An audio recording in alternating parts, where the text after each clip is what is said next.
Once upon a time, a really long time ago, a young Jay Canada, that's me, was born into the country of Canada, and it housed two NBA franchises. That's right, the Toronto Raptors and the Vancouver Grizzlies. We were just bubbling with talent here in Canada. It was amazing. Now, 5-6 years later, a young Jay Canada had the Vancouver Grizzlies ripped from his backyard. They were moved to Memphis, and I'm still not over it, bro. We had two Canadian franchises. I'm like high-key rattled that we don't anymore. Literally, I am. We don't care. Now, obviously, I'm not alone here. Like Vancouver Grizzlies fans, we had a team stolen, but that has happened way too frequently in the NBA. And that's why today we are showing some love to those teams and cities that had their teams moved. That's right. We are doing one player from each relocated NBA franchise. Now, this video idea came from the comment section right here. My guy said I should show some love. He suggested a draft, but I thought it's been a while since we did a one player from. I can make this into a good one player from using the relocated teams he mentioned plus some other ones. Now, obviously, a ton of teams in NBA history have moved location, so I had to narrow it down to 13. I'm going to take a player from each that played on the original location. For example, the Vancouver Grizzlies. I'm going to drop them in my lineup. It's going to be a good time. So let's get into it, shall we?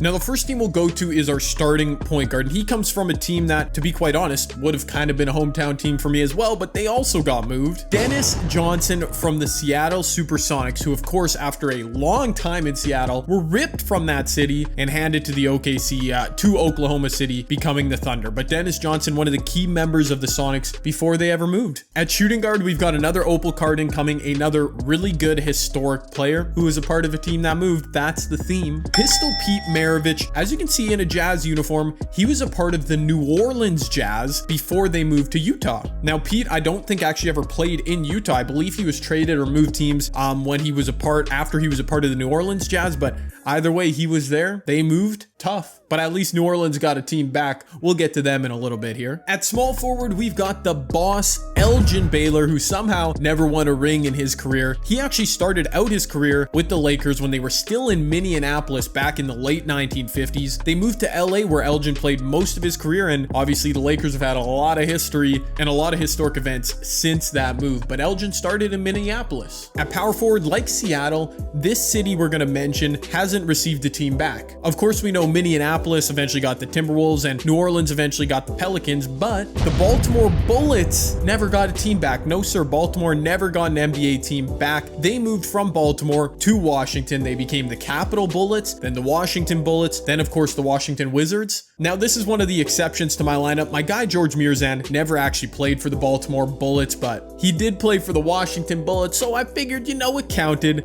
It was obviously a team that relocated, so there you go. And rounding out our starting lineup, we are looking at the team that moved from Philadelphia to San Francisco and was later renamed Golden State. That's right, man. Wilt Chamberlain. Now, this card is on the San Francisco Warriors, technically, as Jersey said. But Wilt played for the Warriors before they moved and after. He played there when they were the Philadelphia Warriors. I think that's where he had his 100-point game. I could be wrong. But of course, Wilt played on both sides of the country for the Warriors. Kind of crazy. To the bench, I mentioned we'd talk about New Orleans again. When Hurricane Katrina hit in the mid-2000s, they actually moved for 2 seasons to OKC before the Thunder were there, and then moved back to New Orleans. So not really a relocation, but kind of a relocation, if you know what I'm saying. And Chris Paul started his career technically on the OKC Hornets, and then they moved back to New Orleans. Then he got traded to the Clippers. So not sure if this one exactly makes sense, but I did want to try out this Chris Paul card. Way back in the day in the 60s or 70s, something like that, the Atlanta Hawks actually relocated, and they came from St. Louis. And that's where my boy Joe Caldwell played most of his career, with the St. Louis Hawks, just like Lou Hudson, I believe Bob Pettit as well. Then they relocated over to Atlanta, kept the same nickname, but obviously a different city. This next one's kind of confusing because it wasn't a huge relocation, but the New York Nets, who were an ABA franchise, then entered the NBA, and then after a season moved from New York to New Jersey to become the New Jersey Nets. I mean, I think they just had to cross a bridge or something to do that, but it's still impressive. And the most historic New York Net of all time, Dr. J. He actually never played for the New Jersey Nets. He played for the New York the Nets when they were in the ABA, so technically not when they came to the NBA, but it was all the same franchise. It just switched leagues and then switched cities. So there you go, Dr. J. Our next relocated team, the Houston Rockets. Yeah, they didn't start in Houston. If you didn't know, they moved actually from San Diego, where one of their best players there was. This boy, Rudy Tomjanovich, again, with the just exquisite haircut. Yeah, he played for the San Diego Rockets. Then they moved to Houston. He also played for Houston, as you can see from his jersey, but the Rockets are one of those teams that I kind of forgot moved. I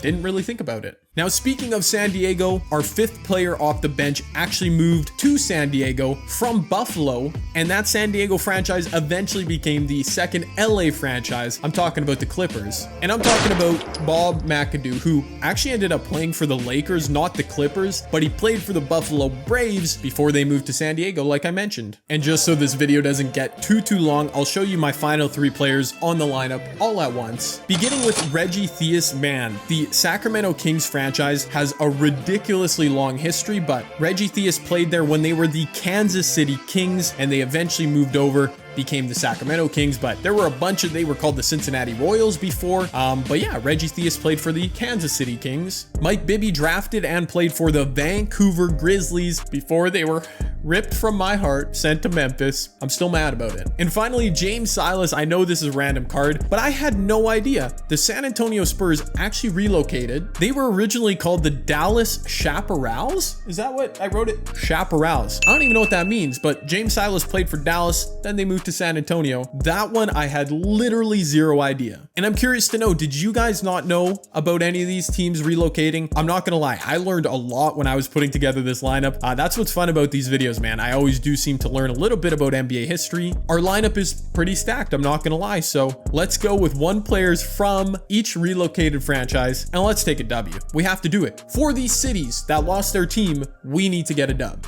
Let's do it. And our opponent today, oh my goodness, why do I even play this game? What? Why? I'm just trying to have fun. Okay, I'm gonna rage.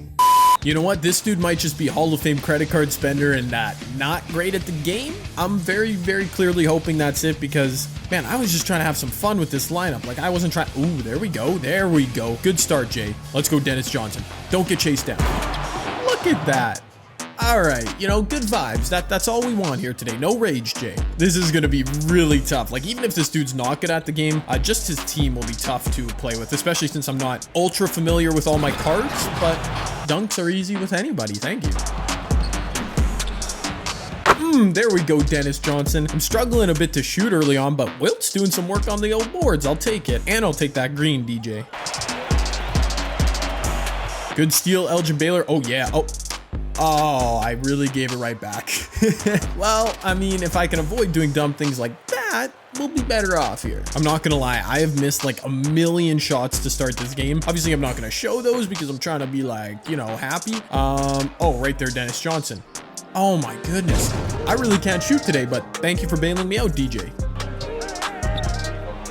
Oh, yeah. Oh, quick buzzer beater. Chris Paul in off the bench, contested. This Chris Paul jumper super easy to green, boys. Like, he's short, but he can still be effective for real. Oh, that was a steal. Okay, good first quarter, honestly. Hopefully we can keep it going. Obviously, the CP3 is going to be tough to use defensively, but like I said, he's got a really green jumper. Okay, Euro step. It's going to work. Oh, it actually did. I had 0% confidence that Chris Paul could make that. What a hero. Oh my word, look at that. I had no idea if Bob McAdoo could actually shoot threes. I'm happy to find out that, yes, indeed, that was a good hit. And that's good defense. We get the board. Good stuff, Bobby Mack. Tom John. Oh, I was hoping Rudy would cut to the rim. He didn't, but he made the shot. That is beautiful offense. Probably going to be impossible for me to flood him just based on how good his team is, but let's just keep plucking away. Keep, oh, Chris Paul. Oh, thank you. I deserve to hit a white there. That was a green, I think. You know, 2K is just trolling me. I don't mess up Chris Paul's release. That is not something I do.